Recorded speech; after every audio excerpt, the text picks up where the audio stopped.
کر لو، میرا اللہ معاف کرنے کے لیے تیار ہے، میرا رب معاف کرنے والا، اس نے وعدہ کیا ہے۔ شب برات دی ہی اس لیے، بلکہ برات کا معنی ہوتا ہے آزاد کرنے، آزادی کی رات ہے۔ لوگ یوم آزادی مناتے ہیں، ہم شب آزادی مناتے ہیں۔ یوم آزادی میں ملک آزاد ہوتے ہیں، شب آزادی میں بندے جہنم سے آزاد ہوتے ہیں۔ اس لیے آؤ اللہ کی بارگاہ میں، اور زندگی کا کوئی بھروسہ نہیں، بلکہ شب برات میں توبہ کر لیا کرو۔ کیوں؟ اسی رات لکھی جاتی ہے اس سال کتنے مرنے والے ہیں، اس سال کتنے مرنے والے ہیں۔ اعمال نامہ جو دفتر ہوتا ہے سال بھر کا، اسی دن بند ہوتا ہے اور اسی صبح سے شروع ہوتا ہے۔ تو توبہ کر لو، فائدہ کیا ہوگا؟ سب سے آخری میں ہمارا عمل لکھے گا توبہ، سب سے اخیر میں اپنا عمل ہوگا توبہ، اور سب سے پہلا عمل رجسٹر میں ہوگا توبہ۔ جس کی ابتدا توبہ سے ہو اور جس کے عمل کی انتہا توبہ سے ہو، کریم اس کو نہ معاف کرے گا تو کس کو معاف کرے گا؟ اس لیے اس شب برات کھیل کود کر نہیں گزارنا۔ لوگ سمجھتے ہیں شب برات جاگنے کی رات ہے، جاگنے کی رات ہے، اس لیے وہ رات کو جو ہے وہ کبھی ٹی وی دیکھنے بیٹھیں گے، کبھی موبائل پہ گیم کھیلنے بیٹھیں گے، کبھی دوستوں کے ساتھ بات چیت کرنے بیٹھیں گے۔ میں تو کہتا ہوں کہ شیطان اس دن انسانوں کی شکل میں آ کے تم کو باتوں میں لگاتا ہے۔ اتنا قیمتی وقت ہے، چھوڑو سب کو۔ اس رات بیوی بچے دوست احباب کوئی نہیں، اس رات صرف اللہ ہی اللہ۔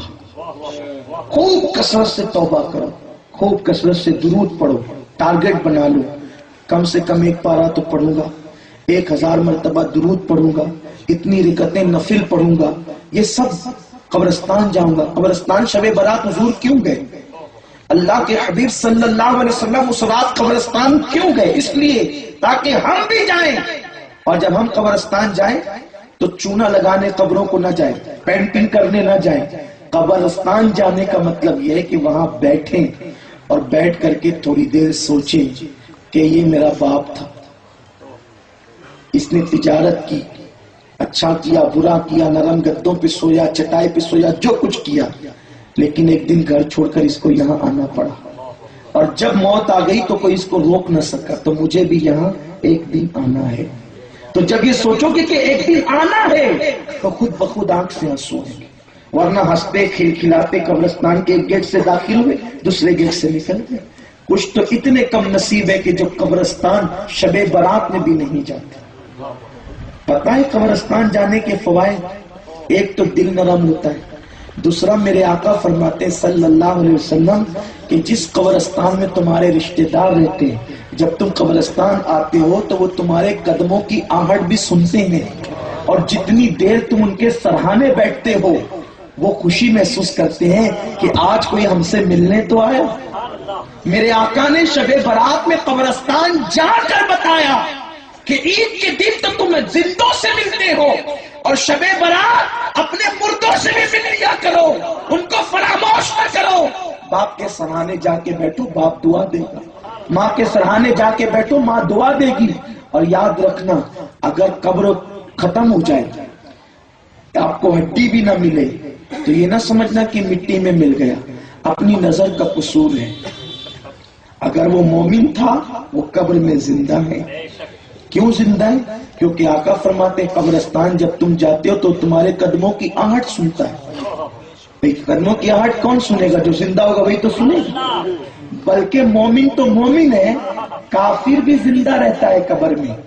آپ کہیں گے یہ کیسے بات ہوئی؟ میں نے کہا بالکل، اس لیے کہ کافر پر عذاب قیامت تک ہونا ہے، کافر پر عذاب قیامت تک ہونا ہے، تو مردے پہ عذاب دے کے فائدہ کیا ہے؟ اگر مردے پر عذاب ہوگا، مردہ کر کے عذاب ہوگا، ارے جس کو بے ہوش کر کے کوڑے مارو اس کو اثر نہیں ہوتا، تو مرنے کے بعد اگر عذاب ہوگا موت کی حالت میں، تو پھر لوگ تو کہیں گے بہت اچھی ہے کہ زندگی میں جو چاہو کرو، اور مردے جسم پہ عذاب ہوتا ہے۔ تو جب قبر میں ڈالا جاتا ہے کافر کو یا مومن کو، تو اللہ تعالیٰ اس کی روح اس کے جسم میں لوٹا دیتا ہے۔ کیوں؟ مومن کو جنت کے مزے لینے کے لیے اور کافر کو عذاب بھگتنے کے لیے۔ تو جب کافر زندہ ہے لیکن ہماری آنکھوں کا قصور ہے کہ وہ نظر نہیں آتا تو نادانوں مرنے کے بعد جب عذاب بھگتنے کے لیے کافر زندہ ہے تو مومن کا کیا قصور ہے کہ وہ مر کر مٹی میں مل جائے؟ البتہ کبھی وہ نظر آتا ہے کبھی نظر نہیں آتا، کبھی ہمیں ہڈیاں نظر آتی ہیں، ہماری آزمائش ہے، لیکن ہم جانتے ہیں کیونکہ آقا نے فرمایا قبرستان جاؤ تو سلام کرو، اور کس طرح کرو؟ السلام علیکم یا اہل القبور، اے قبر والو تم پر سلام ہو۔ کیا کہا میرے آقا کی حدیث ہے؟ السلام علیکم یا اہل القبور، اے قبر والو تم پہ سلام ہو۔ ارے یا کہہ کر جب عام مردوں کو سلام کر سکتے ہیں تو یا کہہ کر یا نبی سلام علیکہ نہیں پڑھ سکتے؟ یہ کہاں کا فلسفہ لائے گا کہ حضور کو یا مت کہو کیونکہ وہ تو مدینے میں ہے؟ ارے تیرا باپ قبر میں ہے، تیرا دادا قبر میں ہے، تیری ماں قبر میں ہے، اور وہ کون لوگ ہیں؟ کیا حضور کے برابر نیک ہے؟ استغفر اللہ، صحابہ کے برابر نیک ہے، ولیوں کے برابر نیک ہے؟ ارے باپ نے تو نمازیں بھی چھوڑی پھر بھی وہ تیری آواز سن رہا ہے، تو نماز لانے والا مصطفیٰ کیوں نہیں سن سکتا؟ عقیدہ اپنا مضبوط کرو، ضرورت ہے عقیدہ مضبوط کرنے کی۔